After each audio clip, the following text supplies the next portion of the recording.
यहाँ हजारों साधक आए हुए हैं सब। यहाँ चूँकि जगह नहीं है तो यहाँ केवल जो तंत्र की साधना से संबंधित लोग हैं, जो मंत्र दीक्षित हुए वो लोग सब यहाँ नहीं हैं। केवल तंत्र से दीक्षित लोग हैं। तंत्र की साधना में कुछ लोग उतर चुके हैं, कुछ उतरना चाहते हैं।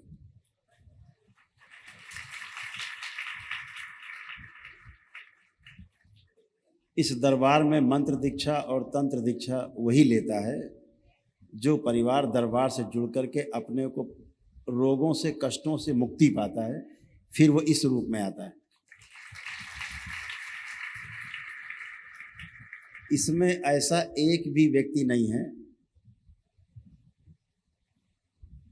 जिसने दरबार से जुड़ करके अपने परिवारों को और स्वयं को कष्टों से मुक्त न कर लिया हो।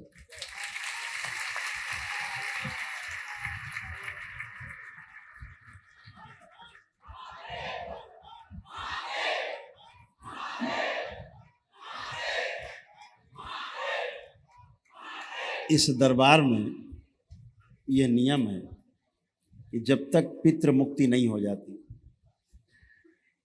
पितृ मुक्ति के पश्चात ही रोग मुक्ति, शोक मुक्ति, भय मुक्ति संभव है।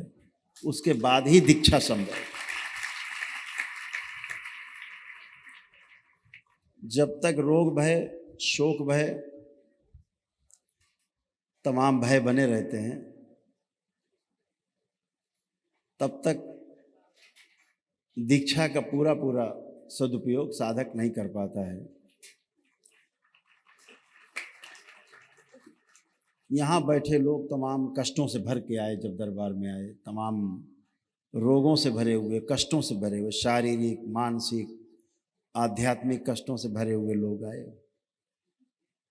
दरबार से जुड़े हुए ऐसे लाखों लोग हैं जिन्होंने बाद में दरबार से दीक्षा ली। इस योग्य पाया कि अब हमें दरबार से दीक्षा भी लेनी चाहिए परम पूज्य गुरुदेव से।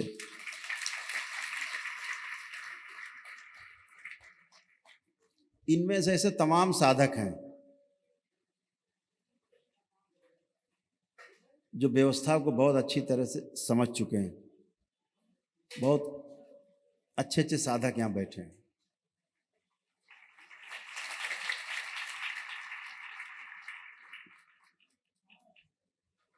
इनके पास वो शक्ति है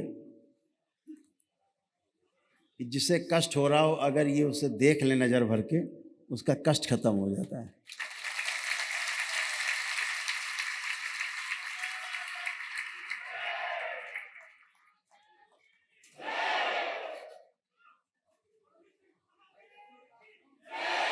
और जब इन्हें कोई कष्ट होता है,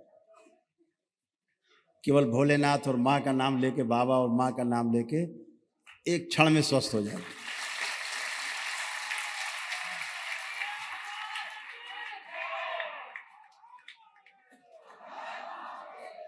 यहाँ ऐसे कितने लोग हैं जिन्हें कष्ट होता हो, हुआ हो, और बाबा माँ का नाम लेके 3 बार ओम नमः शिवाय बोल के आँख खोल दिया और कष्ट चला गया हो। ये सब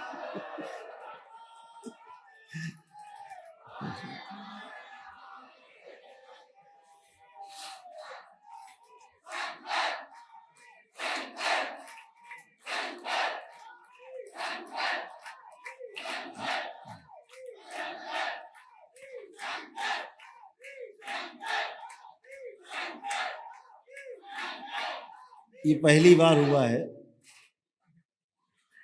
इस कालखंड में पहली बार हुआ है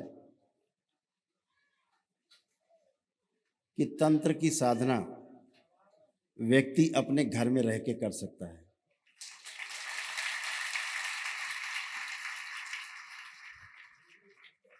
अन्यथा तंत्र का तो नाम सुन के ही आदमी सोचता था पता नहीं कहाँ बवाल में जा रहे हैं। ऐसा बदनाम किया गया तंत्र को। पहली बार हुआ है कि सूक्ष्म रूप से घर जो है ना, शमशान है सबके, और ये अपने घर में साधना में लगे हुए हैं। भोलेनाथ का स्थान बना हुआ है, पवित्र, सबसे पवित्रतम स्थान इस सृष्टि का शमशान है, और इन्हें कोई भय नहीं है। ये पहली बार है कि निर्भय है ये, इन्हें मृत्यु का भी भय नहीं है।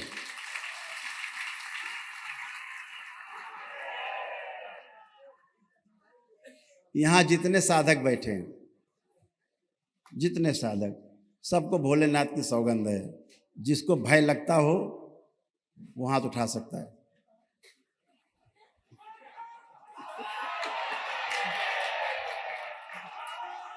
ये सब निर्भय है।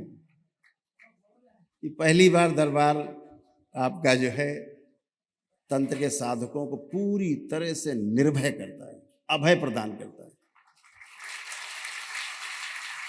इन्हें मृत्यु का भी भय नहीं, मृत्यु का भी भय नहीं है। ये महाकाल की गरिमा है, उनकी गरिमा है।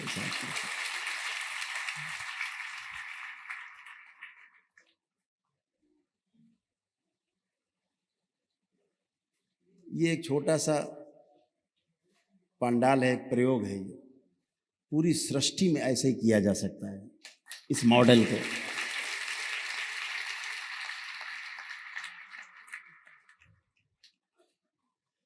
इस दरबार में जुड़ने के बाद जैसे ही जुड़ते हैं, भय तो पहले ही चला जाता है, बचता नहीं।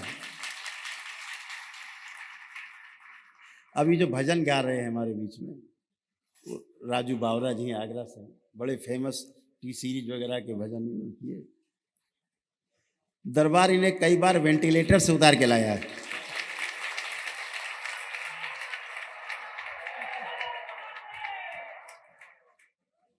वेंटिलेटर से डॉक्टर ने कहा कि हरिहर काम खत्म, घर ले जाओ। फोन आता है इनकी धर्मपत्नी का या भाई का, गुरुदेव भैया तो गए। अरे दरबार ने कहा भाई कहीं नहीं गए, अभी तो बहुत गाना है इन्हें।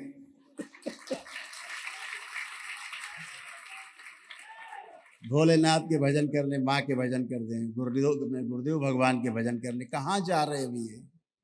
अभी तो जाना ही नहीं है। और पता लगा कि ये तो उठ के बैठ गए।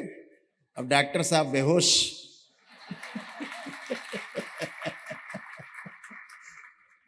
पता लग रहा हफ्ते 10 दिन बाद व्हील चेयर में बैठे हुए आश्रम में लोग टहला रहे हैं। बोले चल नहीं पाएंगे कभी।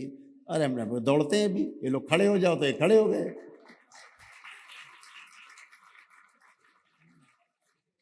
तो ऐसा अद्भुत है आपका ये दरबार।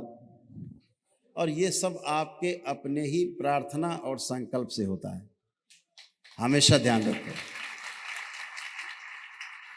मैं इन सब से हमेशा कहता हूँ कि आप जब स्वस्थ होते हो, शारीरिक, मानसिक, आध्यात्मिक कष्ट होते, आप केवल प्रार्थना संकल्प करते हो और अपने ही प्रार्थना संकल्प से आप स्वस्थ होते हो। क्योंकि अंदर आपकी इतनी गहरी आस्था है, इतना गहरा विश्वास है, श्रद्धा इतनी जबरदस्त है, उसका फल तत्क्षण मिलता है, तुरंत मिलता है।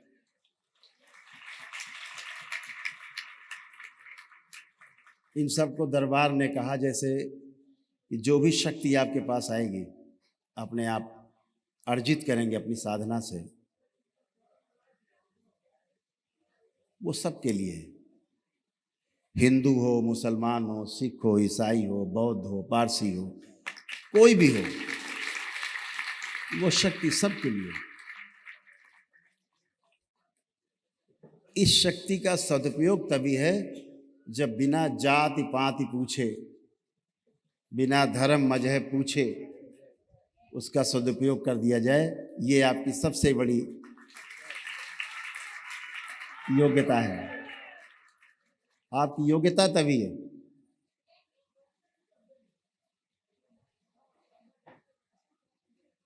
जाति पाति पूछे नहीं कोई, हरि को भजै सो हर का हो। केवल मानव चाहिए, मानव धर्म। हम सनातनी हैं। हमारे हिंदू धर्म में हमको सिखाया गया, हमें सनातनी बनने के लिए प्रेरित किया गया। सनातन है क्या? दरबार की दृष्टि से सनातन का अर्थ है हवा, पानी, अग्नि, आकाश, पृथ्वी, पांचों तत्व, पहाड़, पर्वत, धरती, समुद्र, सब कुछ जो दिखता है, जो सदा से था, है और सदा रहेगा, वही सनातन है।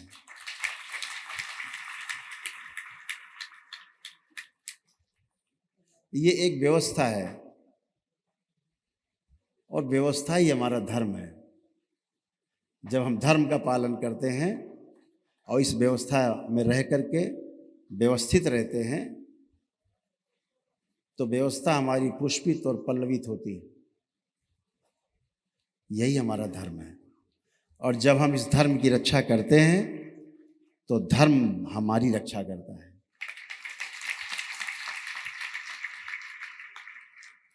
धर्म अलग से कोई एक व्यक्ति नहीं है, ये व्यवस्था ही धर्म है। यही सनातन है।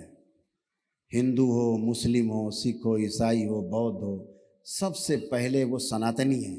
किसी देश का हो, सबसे पहले वो सनातनी है, क्योंकि सनातन से अलग होने का कोई उपाय नहीं। हवा सबकी, पानी सबका, आकाश सबका, पांचों तत्व सबके, क्योंकि पांचों तत्व से निर्मित हम। जैसे वैज्ञानिक कोई आविष्कार करता है तो आविष्कार के बाद जब मोबाइल बना तो उसने ये नहीं कहा जिसने बनाया कि भैया नहीं, हमारी धर्म के लोग ही इसको प्रयोग करेंगे, बाकी नहीं करेंगे। ये आविष्कार है, ये विज्ञान है, सबके लिए, सभी मानव जाति के लिए। यह तंत्र है। तंत्र का अर्थ ही व्यवस्था है, सबके लिए, मानव, पूरी मानव जाति के लिए। जिसके साथ ये तंत्र शब्द लग जाता है वहाँ व्यवस्था दिखने लगती है। चाहे लोकतंत्र कहो, चाहे राजतंत्र कहो, चाहे स्वतंत्र कहो, एक व्यवस्था दिखने लगती है। तो तंत्र का अर्थ ही व्यवस्था है। अभी तंत्र को लोगों ने ऐसा भयावह रूप दिया, झाड़ फूक, टोना टोटका, जादू टोना के नाम पे उसे तंत्र मान लिया गया। ये तंत्र नहीं है, अव्यवस्था है। आप किसी को तंग कर सकते हैं टोना टोटका, जादू टोना से, झाड़ फूक से, किसी को स्वस्थ नहीं कर सकते। स्वस्थ रहने के लिए आपको व्यवस्था में आना होगा, ईश्वर की शरण में जाना होगा, गुरुओं की शरण में जाना होगा आपको। ये मदारियों के पास जाने से आपका हल होने वाला होता नहीं। ऐसे यहाँ बहुत से लोग बैठे हैं जो तमाम झाड़ फूक, टोना टोटका करने वाले लोगों के पास गए होंगे। हाथ उठाइए जरा, कितने लोग गए होंगे? देखिए, हाथ नीचे कर ले। जा करके वहाँ किसी को लाभ हुआ? नहीं हुआ। जिनके कष्ट और ज़्यादा बढ़ गए वो लोग हाथ उठाएं, और बढ़ गए। तो अव्यवस्था में जाएंगे तो कष्ट होंगे होंगे। भय बढ़ गए। जब किसी समस्या का समाधान नहीं होता तो भय विस्तार करता है, भय और बढ़ता है। जिस दिन से व्यवस्था दिखने लगती है, समाधान दिखने लगता है, उस दिन से आश्वासन मिल जाता है और आराम मिलने लगता है। ये केवल गुरुओं की शरण में, ऋषि मुनियों की शरण में, संतों की शरण में, ईश्वर की शरण में जाने से संभव है। ये टोना टोटका करने वाले, जादू टोना करने वाले, इनसे कुछ भी संभव नहीं। ये सिर्फ आपका बिगाड़ सकते हैं। वही हुआ।